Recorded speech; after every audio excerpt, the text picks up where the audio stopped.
안녕하세요. 손쌤의 역사교실 38번째 시간입니다. 이번 시간은요, 조선의 마지막 시간입니다. 3단원의 마지막 시간이고요. 그 조선을 정리하면서 이제 새로운 사상 또는 문화, 그 서민들의 문화는 어땠는지를 한번 살펴볼 건데요. 쉽게 정리하시면은 그 간단하게 도식으로 정리를 위에다가 잠깐 해드리면, 우리 지난 시간에 36차시에 성리학에 대해서 공부를 했었죠.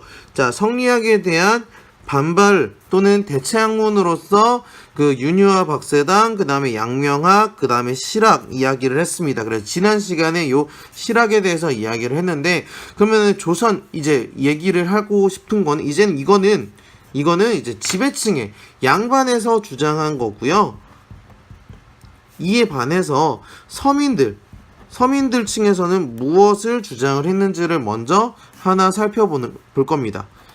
그 다음에 두 번째로는 이제 서민들이 서민들의 문화, 어떤 삶을 살았는지, 조선 후기에 어떤 서민 문화들이 발달하게 됐는지를 중점적으로 한번 살펴보도록 하겠습니다. 되시겠죠? 자, 지난 시간에 배운 거 여기 인트로로 정리를 하시고요. 자, 내용 정리 같은 경우는 여기 새로운 사상의 등장이라고 이야기를 하면서 여기 첫 번째, 서민들은 어떤 주장을 했는지에 대한 이야기입니다. 첫 번째는 예언사상이라는 것이 등장하고요.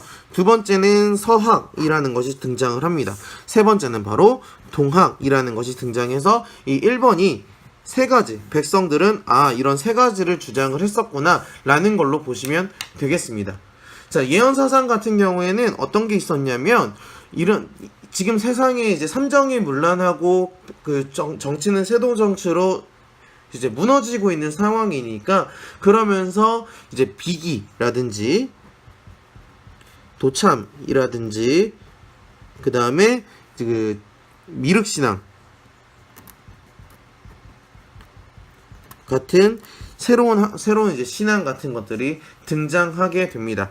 비기, 도참, 미륵신앙을 통해서 이들이 주장하고 있는, 이들이 바라보는 세상은 바로 새로운 세상이 도래할 것이다. 대표적인 이런 예언사상 중에 하나 여러분이 기억해야 될 게 바로 정감록이라는 것이 있었습니다. 이씨의 나라, 조선이라는 나라가 이제 전주 이씨, 이성계의 후손들이 왕을 하고 있었죠. 이제 정씨가 무너지고 이씨가 무너지고 정씨의 나라가 올 것이야 라고 주장했던 게 바로 이 정감록이었다는 거 여러분이 기억해 주시면 좋겠고요. 자, 두 번째로 이제 서학, 여러분이 알고 있는 천주교, 우리 천국 친구들 중에서 이제 성당 다니는 친구들도 있죠. 이 천주교가 조선 후기 때, 조선시대 때 들어오게 됩니다. 어떻게 수용되게, 어떻게 받아들이게 됐는지 한번 살펴보도록 합시다. 처음에는 서학이라고 얘기한 것처럼, 여기 학이라고 주장한 것처럼 처음에는 학문으로 받아들여졌어요. 청나라에 갔더니 청나라에서 이러한 학문이 있더라 라고 받아들여지게 되는 거죠. 죄송합니다. 그러면서 18세기 후반에 신앙으로 받아들이게 되면서 이들이 이제 갖고 있는 사상이 바로 이제 평등하다,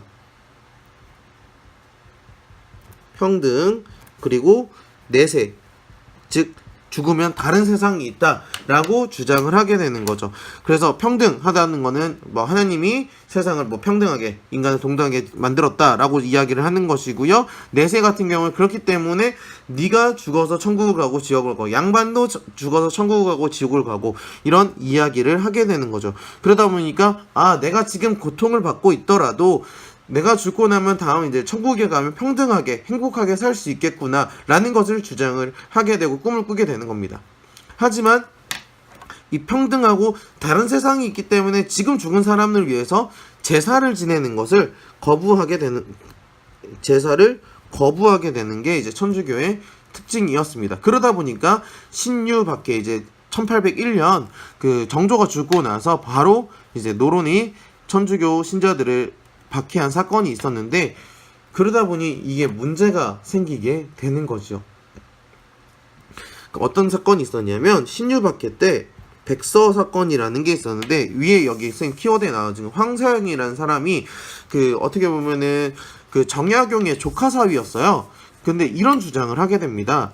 박해를 받고 있으니까 우리나라 해변에 와서 국왕에게 글을 보내서 천 선교사를 용납하여 받아들여 달라라고 무기를 싣고 와서 이야기를 하는 겁니다. 당시 이제 그 프랑스 선교사가 있었는데 프랑스 중국에 있는 청에 있는 프랑스 신부한테 보내는 편지였습니다. 그 프랑스 신부한테 보내는 편지여서 이제 우리나라 와서 프랑스 군대로 대포 쏘면서 천주교 믿게 해달라고 편지를 보낸 사건이 있었어요. 그래서 이런 사건들도 하면서 이제 그 천주교 세력이 오히려 조선 입장에서는 좀 더 부정적인 인식이 더 받아들여지게 되는 그런 계기가 되기도 했다라는 거 보시면 되겠습니다.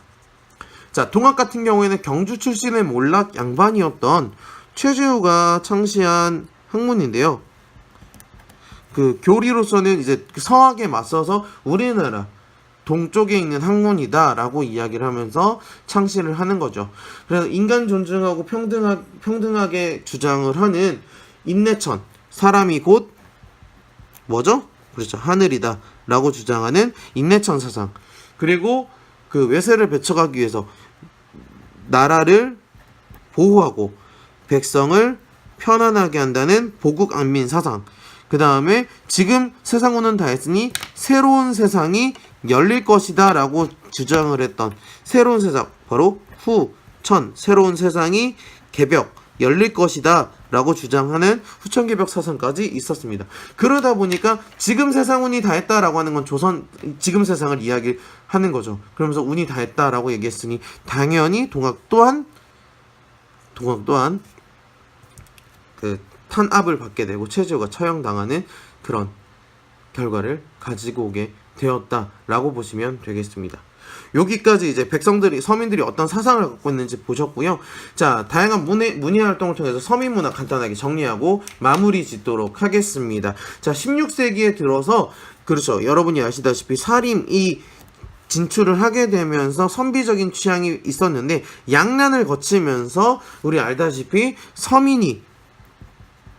서민층이 문화의 주체로 등장하게 되었다. 왜? 신분제가 동요했기 때문에 이야기하는 거죠. 그래서 서민 문화의 특징으로서는 이 서민이 주인공이고 현실적이고 감정이 드러나고 양반 비판하고 사회도 풍자하는 이러한 특징들을 각각 갖고 있었는데 한번 살펴보도록 하겠습니다. 자, 문학 같은 경우에는 처음에는 16세기에는 시조나 가사, 아까 사림이 이야기하는 시조 또는 가사 문학이 유행합니다. 요거는 여러분이 그 국어 시간에, 문학 시간에 한번 보도록 할 겁니다. 대표적인 게 아마 정철의 관동별곡 같은 것들이 있었죠. 네. 그 조선 후기, 그러면 조선 후기에는 어떤 특징이 있었는가? 즉 한글 소설 등장합니다. 그렇죠. 홍길동전, 아버지를 부르지 못하고, 춘향전, 이리 오너라 엎고 놀자라는 같은 한글 소설이 등장하게 되고요. 자, 그리고 사설 시조는 그 중장이 통해서 중장이 길어서 자기의 감정을 솔직하게 표현하는 그런 사설 시조들도 있었고요. 중인 같은 경우에는 시사라는 모임입니다. 모임을 통해서 시를 꾸준히 쓰고 글을 꾸준히 쓰는 그런 활동을 하게 됐고요. 그리고 판소리, 여기 같은 경우 춘향전 같은 경우에는 이 판소리 같은 것들이 있었죠. 그리고 또 탈놀이 같은 것들이 있었다. 봉산탈춤 같은 거 있었다라는 거 보면 되겠습니다. 그리고 한문학은 현실 비판적이라고 했는데 우리 지난 시간에 우리 실학할 때 봤었던 박지원이 쓴 그렇죠. 양반전이나 호질 같은 한문학도 있었다라는 것 정리하시면 좋겠습니다. 여기 보시면은요, 역사 탐구에 보면은 여기 탈놀이에 대한 선생님 대본을 잠깐 써놨어요. 보면은 양반이 4대부래요. 그랬더니 선비가 8대부래요. 그랬더니 이 선비라는 거는 이제 서민을 대표하는 서민인데요. 그 4대부라고 하니까 8대부라고 비꼬는 거죠. 8대부는 뭐야? 그랬더니 8대부는 4대부의 갑절이다 라고 얘기했는데 양반이 4대부가 있으려면 지식이 있어야지. 나는 사서삼경, 이 유교 경전을 이야기하는데요. 유교 경전을 다 외웠대. 근데 선비 같은 경우에는 8서육경이래요. 이것도 곱하기 2죠. 곱하기 2. 그러면서 나도 아는 육경, 그러면서 양반을 비꼬면서 얘기하죠. 뭐 팔만대장경, 중해바라경, 봉사안경 이러면서 양반을 비판하는 풍자하는 그런 탈놀이가 있었다라고 보시면 되겠습니다.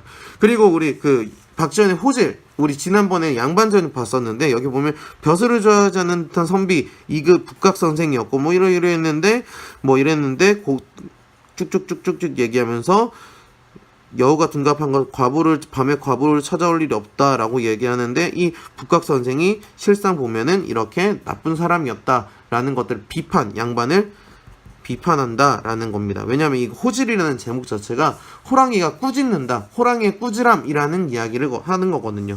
그러니까 이제 여기 보면 양반, 여기에 나오는 양반, 북각 선생의 양반 어떤 모습이 있는지 한번 여러분이 정리해 주시고요. 그러면서 조선 후기의 서민 문화 어떤 식으로 발달했는지 양반들을 어떻게 하더라라는 식으로 정리를 하시면 좋겠습니다. 자, 보시면 이제 마지막으로 이제 화품 그림인데요.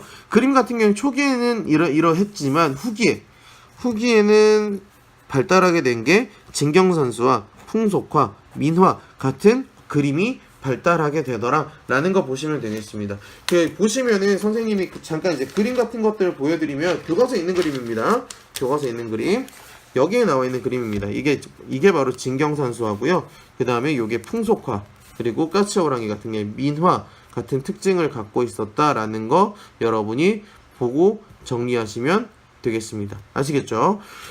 그렇게 과연 서민들은 어떤 생각을 하고 있었고, 그래서 이 예언사상, 서학, 동학으로 자신의 삶을 이야기했었고, 그 다음에 서민문화 어떤 특징이 있는지 문학 작품을 통해서, 그리고 여기 그림을 통해서 어떤 서민문화가 있었는지를 여러분이 정리해 주시면 되겠습니다. 아시겠죠? 그러면 수업 시간에 만날게요. 3단원도 고생 많으셨습니다.